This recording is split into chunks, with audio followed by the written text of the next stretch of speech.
La décision. Point 87. Quand j'ai quitté Cosmos et que je me suis jetée la tête la première dans ma longue crise de la trentaine, j'ai tout à coup eu le temps de faire comme les gens que je voyais au café à 11 heures, quand je traversais la ville en courant pour aller voir des clients stressés et inquiets. Pendant cette période à part, où j'étais dans le déni par rapport à la maladie et où j'évitais les médecins, j'avais décidé d'aller au café tous les matins à des heures indues, faire le mot croisé des journaux à scandale et lire les vieux exemplaires du New Yorker. C'était ma grande idée. Je décollais paresseusement à 10h30 de mon appartement de Bondy, mais une sensation s'emparait de moi lorsque j'approchais des cafés du bord de mer. Dans lequel dois-je aller? Impossible de me décider. Il y avait trop de choix. Comment trancher? Quel était le choix le plus pertinent? La dynamique familière de mes pensées se mettait en branle. Je pesais les pour et les contre de chaque option, puis faisais marche arrière pour essayer de percevoir ce que mon intuition me disait. Alors commençait une réflexion parallèle sur l'équilibre entre le ventre et la tête dans la prise de décision. Puis je me mettais à angoisser de ne pas être capable de prendre une décision aussi simple sans en faire toute une histoire. C'était à la portée de n'importe qui. Alors, toute cette réflexion se retrouvait soudain recouverte par l'hyperconscience d'être en train de me poser un problème de riche. C'est ça, de nouveau, les enfants qui meurent en Afrique. Tout cela s'agglutinait et suppurait dans ma tête pour rapidement se transformer en une panique lancinante. Je m'arrêtais net, incapable de prendre une décision. J'ai essayé de me rendre au café une bonne dizaine de fois, mais je me retrouvais plus bas que terre, dans un état vraiment terrible de paralysie analytique. À 2 ou 3 occasions, j'ai tout de même réussi à aller m'y asseoir.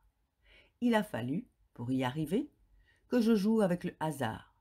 Si l'aiguille à l'horloge du café du coin est sur un nombre pair, je m'assieds là. Sinon, je continue à avancer. Mais, une fois au café, je bloquais toujours. Café allongé ou cappuccino? Comment me décider? Comment a-t-on une préférence? Comment les gens savent-ils qu'ils aiment le chocolat plutôt que la vanille? Je ne savais pas. J'écris cela dans l'espoir sincère que vous savez de quoi je parle et qu'il vous est déjà arrivé de vivre ce genre de situation au moment de prendre une décision. J'ai fait la même chose au rayon dentifrice des supermarchés. Menthe ou agent blanchissant? J'ai lu que, bien qu'expert en matière de décision, Jonah Lehrer, l'auteur de Faire le bon choix, a le même problème. Je l'ai donc appelé aussitôt pour essayer de comprendre pourquoi des décisions aussi banales paralysaient les anxieux. Il m'a expliqué que c'était parce que nous nous faisions croire que c'était des décisions importantes. On peut appeler cela l'heuristique du supermarché. On pense automatiquement que si on nous propose autant d'options, c'est que le choix doit être important, même si ce n'est pas le cas.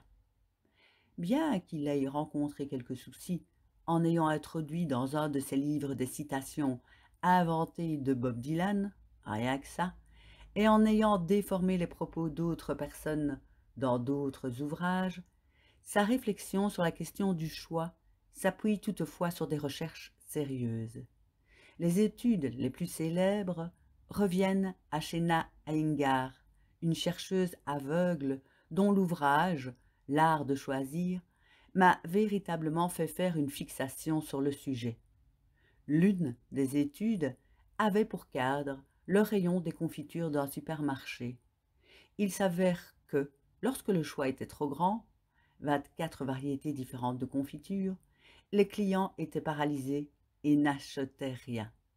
Ceux à qui on ne présentait que 6 sortes de confitures avaient 10 fois plus de chances d'en acheter. La vie moderne est un énorme rayon de supermarché débordant de marchandises.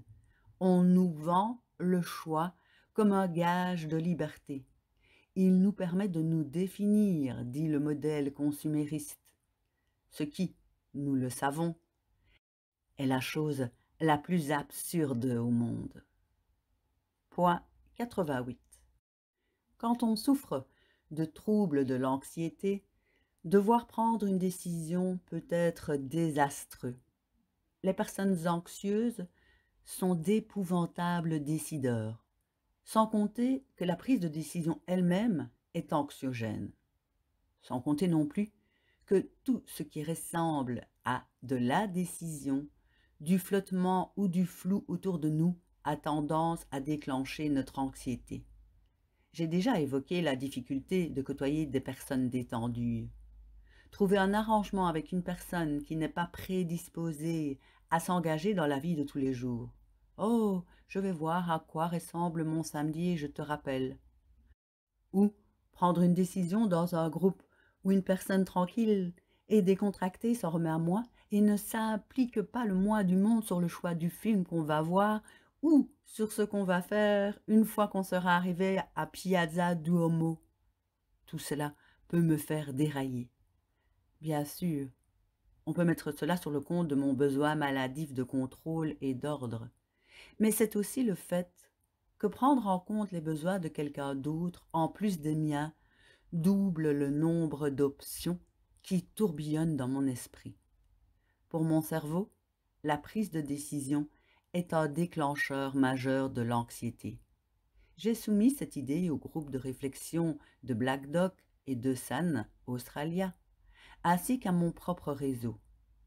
Les réactions vont dans le sens de mes propres impressions.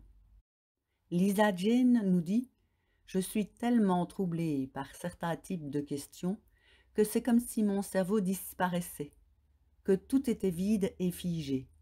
Rien que l'idée de me demander si je devrais prendre des congés parce que je suis vraiment fatiguée m'épuise et me paralyse au point qu'il est plus facile de continuer à avancer. Parfois, au-delà du point de rupture, que de prendre la décision de changer quelque chose. » Tim nous explique « Ne pas être capable de prendre des décisions fermes vous donne le sentiment d'être moins viril et moins capable, ce qui vous rend encore plus anxieux. » Chaz nous dit « Oui, c'est le cas de mon mari. Son anxiété augmente en fonction des décisions qu'il a à prendre. Il ne peut rien programmer. J'essaye de l'aider à décider, mais il n'y arrive pas. D'après lui, c'est parce qu'il a peur de décevoir les gens. Il est soulagé quand sa femme, moi, décide à sa place. » Cher Tim, Lisa Jane, Chaz et Marie de Chaz, puis-je vous apporter un peu de réconfort? Ce n'est pas un hasard si les décisions nous rendent fous. Première raison, la biologie. Face à plusieurs options, les zones du cerveau chargées de prendre des décisions, le système limbique préhistorique, qui nous fait faire des choix impulsifs, et le néocortex, qui évalue les conséquences de ces choix, se livrent à un combat acharné mais vain. Si l'on est anxieux, le néocortex a tendance à être particulièrement actif et le combat est beaucoup plus agressif. De plus, selon une étude relativement récente publiée dans l'Académie nationale des sciences, l'inhibition neuronale est amoindrie chez les sujets anxieux. Il s'agit d'un processus par lequel une cellule nerveuse supprime l'activité d'une autre cellule nerveuse, cruciale pour la capacité à faire le tri entre plusieurs options et à prendre des décisions. Plus l'anxiété est importante, moins l'inhibition neuronale se produit. Effectivement, certains troubles de l'anxiété sont traités par des médicaments qui augmentent la suppression de ces cellules et donc améliorent la prise de décision. Vous voyez, il y a une explication scientifique à notre problème. Quel soulagement! Autre chose qu'il est bon de savoir. Le choix a traditionnellement été considéré comme un facteur suscitant chez les personnes anxieuses l'une des pires angoisses existentielles qui soit. Revenons à notre vieux rabat-joie de Kierkegaard, qui affirme que l'angoisse n'existerait pas sans possibilité. Il est fermement convaincu que la moindre décision nous fait prendre conscience de l'infinité des possibles, et que quand nous voyons cette infinité, nous devons également comprendre que tout cela s'achève assez rapidement par la mort, que tout est donc vain. Le risque très réel est la probabilité d'être abandonné, seul, rejeté et mal aimé baigne dans cette conscience. Le tout et le néant à la fois. C'est vrai que cela fait mal à la tête. L'anxiété est le vertige de la liberté, de la possibilité infinie, déclare-t-il. En tant qu'humains, nous voulons toutes les options, mais il faut choisir parmi des options infinies ou illimitées pour créer notre identité. C'est angoissant en raison de l'immensité de la tâche et du risque d'échec perçu. Et si nous nous trompons? J'ai étudié le philosophe allemand Martin Heidegger pendant 6 mois au cours de ma période bipolaire. Il considérait l'anxiété comme la conscience de l'impossibilité de nos possibilités. C'est ce que j'expérimentais tout en lisant son œuvre énigmatique. Bien entendu, les Allemands ont un mot pour cette souffrance. Zerrissenheit, substantif, désunion, séparation, conflit intérieur, fragmentation ou déchirement intérieur face à autant de possibilités. Vous voyez donc, mes amis, que votre souffrance est vraiment tout à fait compréhensible. Fort de ce constat, il nous faut maintenant trouver les moyens totalement impertinents pour contourner la complexité des choix. Il en existe un certain nombre. Point 89. Apparemment, Victor Hugo écrivait nu, ce qui n'est pas vraiment une image agréable. Il demandait à son majordome de cacher ses vêtements afin de ne pas être tenté de sortir se promener quand il était censé écrire. Cela limitait ses choix afin qu'il se concentre sur ce qui était important. Ce qui m'amène à penser qu'il me faudrait un majordome. C'est le paradoxe du choix, expression forgée par le psychologue américain Barry Schwartz en 2004, dans le sillage des travaux de Sheena Iyengar sur les confitures, entre autres. Avoir plus de choix est censé nous apporter plus de liberté. C'est ce que dit le capitalisme. Pourtant, nous sommes plus heureux quand nous sommes limités. En fait, ne pas avoir le choix est la plus grande des libertés. Une étude de Sheena Iyengar portant sur le mariage dans la culture indienne a comparé des couples mariés par amour et des couples issus d'un mariage arrangé. Au début de l'étude, les premiers sont plus heureux, mais quand on interroge les mêmes couples 10 et 20 ans plus tard, les couples issus d'un mariage arrangé sont presque 2 fois plus heureux que les autres. Quand j'ai fini par renoncer à m'enfuir à New York pour écrire sur une star du porno et au Pérou pour escalader des montagnes, et que, de retour en Australie, j'ai appris que j'avais une thyroïdite de Hashimoto, on m'a volé mon portable, ma vieille Toyota Hilux Surf adorée, avec ma planche de surf signée par Lane Backley, et mon tout aussi adoré VTT. Puis, mon ordinateur est tombé en panne. Arrêté, mort, en pleine nuit. Tout cela s'est produit en l'espace de 3 jours. Oh, et la ligne téléphonique de ma rue, et uniquement ma rue, a été interrompue pendant 2 semaines. Si bien qu'il m'a été pratiquement impossible de m'occuper de mes affaires volées. Si vous vous souvenez, j'étais aussi trop faible pour marcher. Il m'a fallu 3 semaines pour comprendre que l'assurance de ma voiture était arrivée à échéance 2 semaines avant le vol. Les mésaventures insensées ont continué à s'enchaîner. C'est à cette époque que j'ai rencontré mon professeur de méditation, Tim. Il a ri quand je l'ai appelé d'une cabine au bout de la rue et que je lui ai raconté mes malheurs. « Tu n'as plus le choix, c'est super. Pas vraiment, ai-je répondu sur un ton quelque peu indigné. Je ne vous ai peut-être pas dit que, à cette même période nébuleuse de ma vie, alors que j'essayais frénétiquement de combattre la fatigue, la maladie et une carrière de moins en moins intéressante et que tout se dégradait, ça a bien duré 12 mois, j'ai fait des expériences extrêmes, de celles qui génèrent de fortes montées d'adrénaline. J'ai essayé le saut en parachute, la course de Formule 1, le wakeboard, et je suis allée dans les îles Salomon pour écrire un article sur la plongée avec les requins, ce qui était évidemment autant de tentatives de me raccrocher à des choses extérieures, loin de moi-même et de tout ce que je cherchais en réalité. Je mentionne ces expériences parce qu'elles ont, elles aussi, tourné à la catastrophe. Quand j'étais dans les îles, les 3 avions, les 3 qui desservaient l'archipel, sont tombés en panne. Je suis restée coincée 5 jours sur une île, en plein conflit tribaux, sans Internet. Maintenant, je comprends ce qui faisait sourire Tim. En réalité, j'ai saisi assez vite ce qu'il entendait par ne plus avoir le choix, et en quoi c'était super que cela arrive. Je n'avais plus qu'une possibilité, rester tranquille, cesser d'arranger, de m'occuper, de me cramponner à n'importe quoi. J'ai été passée à côté des signes qui essayaient de me le faire comprendre. Ils étaient subtils au début.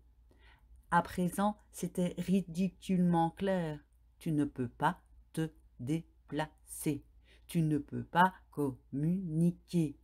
Tout ce qu'il te reste à faire maintenant, c'est t'arrêter, te reposer et te rapprocher. Tu n'as pas le choix. Quand je me suis rendue à l'évidence, eh bien, je me suis arrêtée, au moins pour un temps. Ça a été très libérateur. Quand je n'ai pas le choix désormais, c'est-à-dire quand cette absence de choix me saute aux yeux, tant sa raison d'être est évidente, je me dis, c'est super, et accepte avec un réel soulagement de me laisser guider par de drôles de circonstances. Vous serez content d'apprendre néanmoins qu'il y a d'autres moyens moins spectaculaires de ne pas avoir le choix. Point 90. Quand j'écrivais ma rubrique dans le Sunday Magazine dans laquelle j'interrogeais des gens célèbres et ou ayant connu le succès sur leurs moyens d'améliorer leur vie, j'ai remarqué que beaucoup d'entre eux prenaient des petits déjeuners routiniers. Richard Branson, le créateur de Virgin, mange de la salade de fruits et du muesli tous les jours. Leo Babauta, le créateur du célèbre blog Zen en habit, mange des céréales sans farine Ézéchiel avec du lait de soja, ce qui me donne envie de bâiller. Ils sont également nombreux à s'habiller de la même manière tous les jours. Le président Obama a porté le même style de costume tous les jours de sa présidence. Il a un jour déclaré au magazine Vanity Fair « Vous me verrez porter uniquement des costumes gris ou bleus. J'essaye de réduire les décisions à l'essentiel.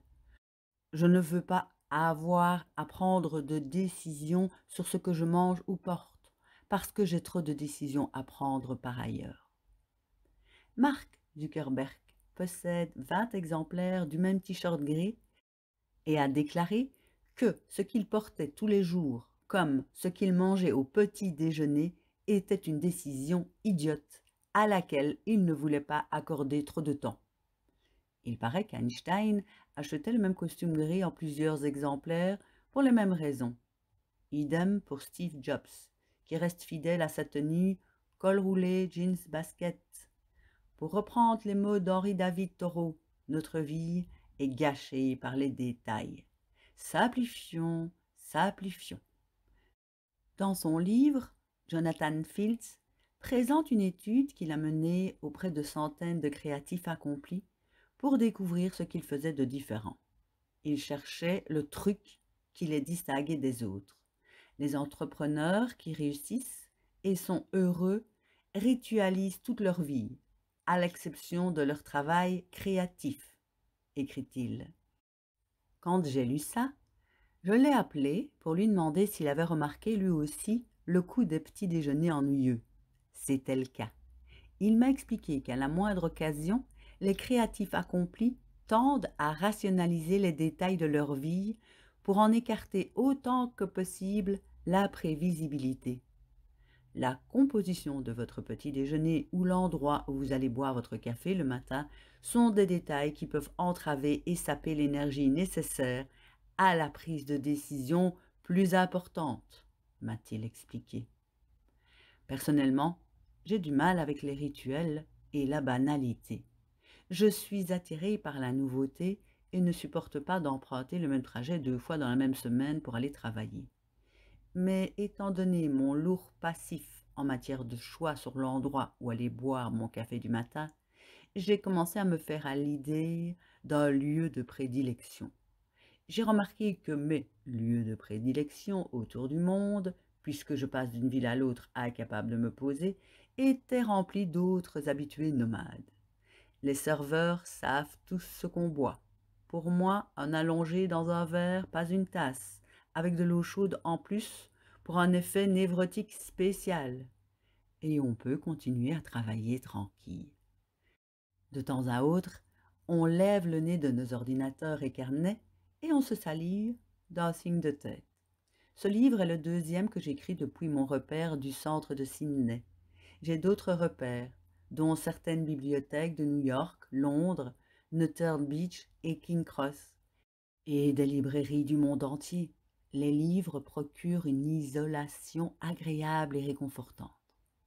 Je fais désormais partie de la communauté internationale des gens qui simplifient les détails et économisent leurs muscles amygdaliens au profit de choses plus intéressantes. Encore une fois, je ne pense pas exagérer outre mesure quand je dis que les gens anxieux ressemblent aux créatifs, quand ils ne sont pas déjà anxieux et créatifs, dans ce besoin de réduire les choix qu'ils ont à faire afin justement d'être libres. Point 91. Les psychologues comportementalistes appellent cette technique « jeter des encres de certitude ».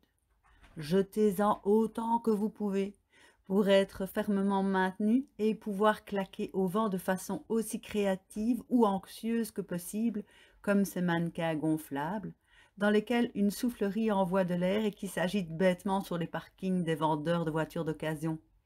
Claquer au vent est faisable et productif sur le plan créatif, à condition d'être sûr qu'on ne risque pas de s'envoler. Il faut jeter les ancres de certitude, et je dis il faut pour que ce soit une décision de moins à prendre. On le fait, pas de si ni de mais qui tiennent, et en plus de tout le reste, le monde a besoin de plus de certitude. Une grande partie de notre façon de vivre est flottante, bancale. Quelle chose magnifique que d'être un bout de terrain stable au milieu de tout ce qui claque au vent. Point 92. Les psychologues comportementalistes parlent aussi volontiers de fatigue décisionnelle. Ils comparent notre capacité à prendre des décisions à un muscle.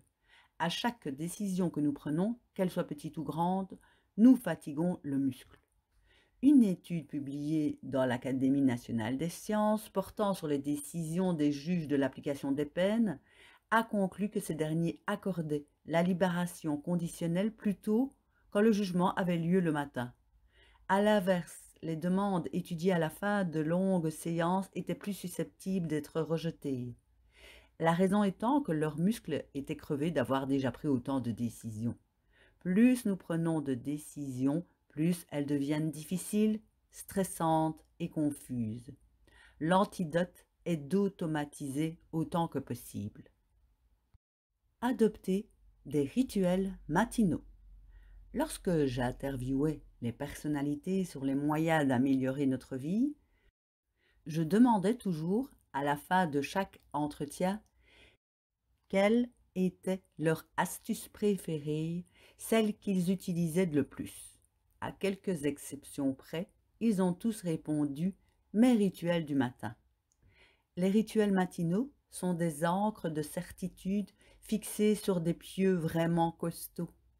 Quand nous nous sommes rencontrés, Louise Hay m'a dit: la première heure de la journée est cruciale. Elle commençait par remercier son lit pour sa nuit de sommeil, s'étirait, buvait du thé, puis retournait lire dans son lit, parce qu'elle aimait ça. Elle avait même fabriqué une super tête de lit pour être dans la meilleure position pour lire.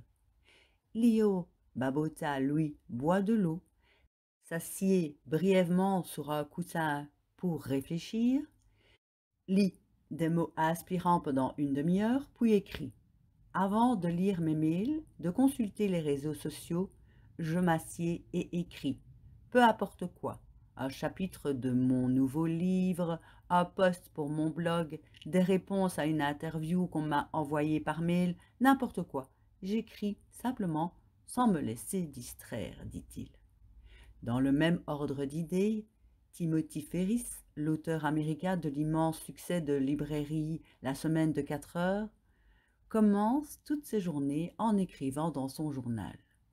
Il pratique l'association libre sur quelques pages dans un carnet pour prendre au piège mes angoisses sur le papier afin d'être plus productif et moins stressé dans la journée, dit-il. Benjamin Franklin se réveillait à 5 heures pour se lever, se laver et réciter ô bonté puissante, planifier la journée et prendre la résolution du jour, poursuivre le présent travail et prendre son petit déjeuner. Chaque jour, il se demandait: quel bien vais-je faire aujourd'hui? Question que j'ai décidé de me poser à la fin de ma méditation. Stephen King suit un programme strict chaque jour, en commençant par une tasse de thé ou d'eau et des vitamines. Il s'installe à son bureau, toujours rangé de la même manière, entre 8h et 8h30. Si vous souffrez d'anxiété, il faut suivre des rituels matinaux.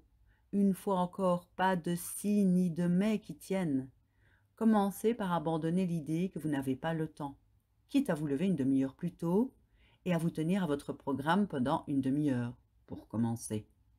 Allez-y, attelez-vous à la tâche. Personnellement, je me lève à 6 heures. C'est non négociable.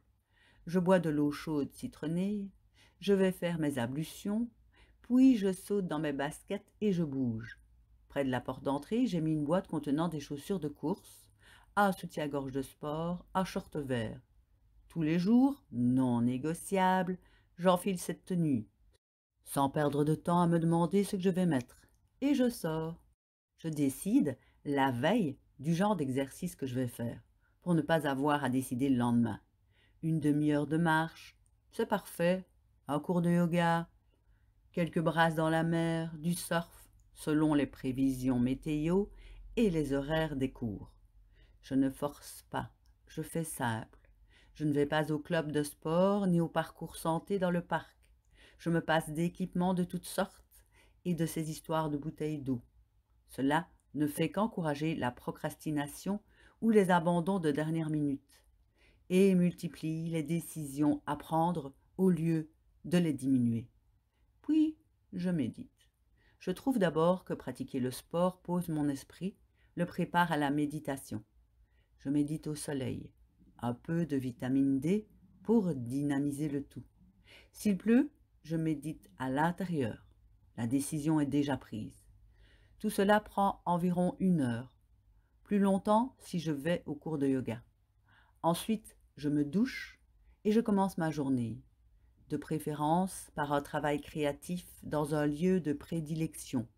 Pour reprendre les mots de William Blake, pensez le matin, agissez dans l'après-midi.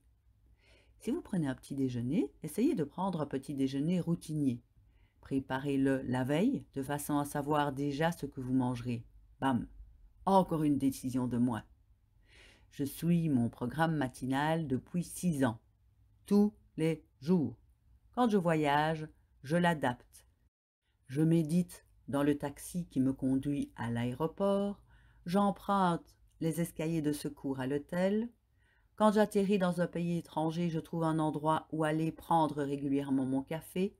Je tape sur Google meilleur café autour de moi, ou repère les gens qui ont l'air d'être nomades eux aussi et qui jettent un coup d'œil par-dessus leur ordinateur pour établir un contact avec des inconnus sur la même longueur d'onde qu'eux. Une fois que les ancres de certitude sont jetées, la journée commence et toutes sortes de prises de décision chaotiques peuvent alors s'ensuivre. Point 93. Voici d'autres ancres de certitude qui ritualisent les détails de notre vie. Au supermarché, j'achète la même marque de papier toilette, de petits pois surgelés et de thon en conserve. Idem pour le dentifrice que j'achète par lot. Je fais les courses comme un homme. Je trouve un style, une marque et une taille qui me conviennent et je n'achète que cela, me contentant de remplacer mes affaires quand elles sont vraiment très usées. Cela fait 8 ans que je porte la même marque de sous-vêtements sans couture de chez Target. J'ai 7 ensembles. J'ai une garde-robe minimaliste. Elle entre dans 2 valises. Moins de choix à faire signifie moins d'énervement le matin. Alors, je mets encore un pantalon gris à cordon, un soutien-gorge et un débardeur blanc. Je dis oui. Je joue à dire oui à tout ce qui se présente avec une proposition précise et déterminée. Sarah, j'aimerais bien qu'on aille manger un steak avec un verre de vin ce soir au pub à 19h. Oui, je serai là. J'ai vraiment envie d'aller voir une comédie romantique dans laquelle Jennifer Aniston joue une fleuriste. Oui, cela me convient. Cela crée de la certitude. Cela implique de fréquenter des personnes sûres et ancrées. Mon amie Ali est une encre précieuse. Elle m'envoie des invitations précises pour des jours précis et envoie une proposition de rendez-vous par mail. Je ne vous dis pas comme j'aime les propositions de rendez-vous par mail. Je suis obligée de dire oui. Je demande conseil. Je ne sais plus où j'ai trouvé cette idée. Je ne pense pas que cela ait une grande importance. Quand vous devez vous décider, par exemple, sur le meilleur écran de télévision ou le meilleur hôtel d'Albury ou Ondoga, demandez conseil à quelqu'un qui a déjà pris cette décision et déjà étudié les différentes options avant vous. Bien sûr, mieux vaut vous adresser à quelqu'un dont vous connaissez les qualités en matière de recherche. À cette fin, ne négligez pas les forums en ligne. Les gens qui se connectent pour répondre aux questions d'inconnus telles que le meilleur sirop pour la toux pour insomniaque sont, en général, des gens qui sont concernés par un maximum de choses. Dans une conférence TED intitulée « Pourquoi nous prenons de mauvaises décisions », le psychologue Daniel Gilbert explique qu'à cause des biais cognitifs, nous ne savons pas vraiment prendre les bonnes décisions nous concernant et que même un parfait inconnu a 2 fois plus de chances de prendre la décision qui soit la plus heureuse pour nous. Point 94. On peut aussi contourner cette histoire de décision par des actions qui ne nous laissent pas le choix. Si nous sommes déterminés à réduire le nombre de décisions à prendre, pourquoi ne pas simplement suivre le cours des choses tel qu'il nous est indiqué par la persistance d'un signe, entre guillemets, particulier, ou par l'enthousiasme d'une autre personne? Comme je l'ai mentionné, je réponds parfois simplement oui à l'invitation délibérée et décidée de quelqu'un et je me laisse conduire par cette règle. Au bout de 3 fois, je passe à l'action. La plupart du temps, le résultat est concluant et cela m'épargne l'anxiété de la prise de décision. Mon père avait un moyen singulier de choisir la destination de nos vacances d'été. Il demandait aux benjamins de la famille de fermer les yeux et de poser le doigt sur une carte de la région. « Bon, les enfants, c'est décidé, on va camper à Dubos. » Tu parles d'une destination sans vouloir manquer de respect à Dubos. Bien entendu, les chances de tomber directement sur le parc d'attractions El Caballo Bianco étaient minces, si bien que nous allions camper tous les ans dans des endroits dans lesquels peu de familles se rendaient par plaisir, comme Koura ou Warrnambool. Quoique ma correctrice, Myriam, m'informe qu'un parc de jeux génial a été construit dans cette ancienne ville portuaire. mes souvenirs d'il y a 25 ans ne sont pas aussi enthousiasmants. Une année, nous avons atterri dans une chèvrerie, vers Jindabyne, pendant une sécheresse dévastatrice. Le vent et la poussière nous obligeaient à dîner tous les soirs avec le propriétaire de la ferme, fraîchement divorcé, qui nous servait des plats réchauffés au micro-ondes. C'est la seule chose dont je me souvienne des vacances. C'était la première fois que je voyais un micro-ondes. Qu'est-ce que ça change dans le fond, disait mon père, philosophe, en repliant la carte. Il avait raison. Où que pointe mon petit frère, nous finissions toujours dans un camping avec une piscine hors sol en forme de haricot et mangions le goulash que ma mère préparait à l'avance et emportait dans la voiture surchauffée dans une grande marmite en fonte, assis sur des caisses à lait autour de la lampe à pétrole. Jouer à pile ou face. Il se peut que, comme moi, vous soyez intimidé par l'approche insouciante de mon père. Il se peut aussi que l'idée de suivre votre instinct vous dépasse totalement. L'instinct d'une personne anxieuse est une pagaille sans nom. Nous ne savons pas ce que nous voulons. Nous sommes dans notre tête, pas dans notre ventre. Cela dit, j'ai une astuce que j'utilise de temps en temps. C'est un moyen détourné d'accéder à mon intuition. Je joue à pile ou face. Mais avant de regarder de quel côté la pièce est tombée, je sonde mes émotions pour savoir quel résultat j'espère. La voilà ma décision intuitive qui pointe dans la pagaille de ma tête. Cette technique vous laisse croire qu'une intervention divine va prendre la décision à votre place, pendant que vous tournez votre attention sur le résultat que vous espérez, ce qui détend le muscle de la prise de décision. Le défi est de résister à la tentation de vérifier de quel côté la pièce est tombée et de prendre ce moment pour intégrer l'idée que cela n'a aucune importance de toute façon. Point 95. Ou alors, vous pouvez simplement décider. Ça fait peur, mais poursuivez la lecture. Je reviens à la période où je travaillais chez Cosmopolitan. Un jour, je suis allée voir mon éditrice, Pat, avec 2 propositions de couverture pour le numéro du mois suivant. Angelina dans une robe verte ou Angelina dans une robe noire. Pat savait prendre des décisions. Du moins, prenait-elle des décisions rapides sans stresser. Au cours de cette visite, je lui ai demandé comment elle s'y prenait. Si nous hésitons entre 2 couvertures et passons de l'une à l'autre, c'est que ce sont de bonnes propositions toutes les 2, non?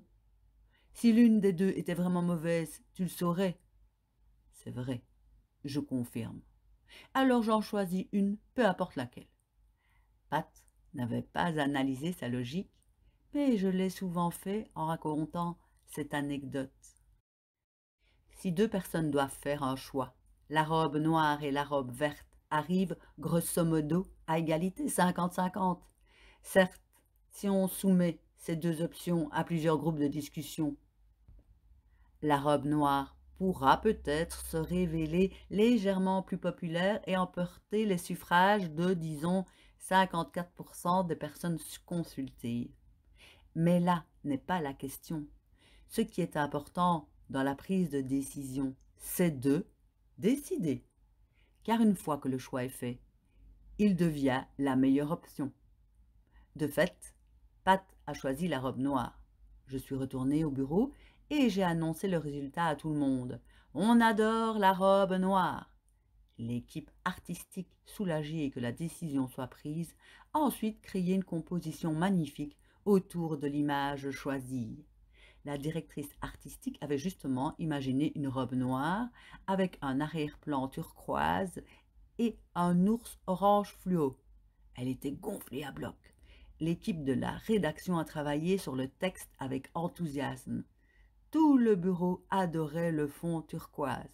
Peu à peu, les différents services ont transformé Angelina en robe noire en couverture qui sortait du lot, de celle qui me faisait éprouver une satisfaction contenue quand je les voyais dans un kiosque. Il n'existe pas de décision parfaite. Elle devient parfaite quand nous la prenons. J'hésite à donner plus de place dans ce livre à Louis C.K. Tombé en disgrâce, mais il applique la règle des 70% que j'aime bien. Si une décision à propos de quelqu'un ou de quelque chose semble bonne à 70%, alors prenez-la. 70% sont suffisants. Parce que voilà ce qui se passe, dit-il. Le fait que les autres options soient immédiatement écartées ramène votre choix à 80%. Parce que le fait de décider, qui est pénible, est derrière vous. Et quand vous arrivez à 80%, vous travaillez. Vous mettez vos connaissances en application et vous montez à 85%.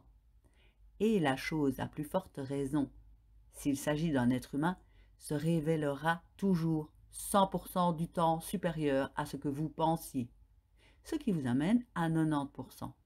Après quoi, vous restez bloqué à 90%, mais pour qui vous prenez-vous? À Dieu peut-être. Vous êtes arrivé à 90%, c'est incroyable. Ce qui est bizarre, c'est que les études comportementalistes montrent que nous pensons que prendre une décision génère plus d'anxiété que de ne pas en prendre. En réalité, il se produit exactement le contraire. Toujours selon la recherche, quand nous prenons une décision dont les conséquences sont négatives, la plupart du temps, cela ne nous tourmente pas. Nous, les humains, sommes des maîtres dans l'art de nous justifier. En revanche, ne pas parvenir à une décision nous rend malades.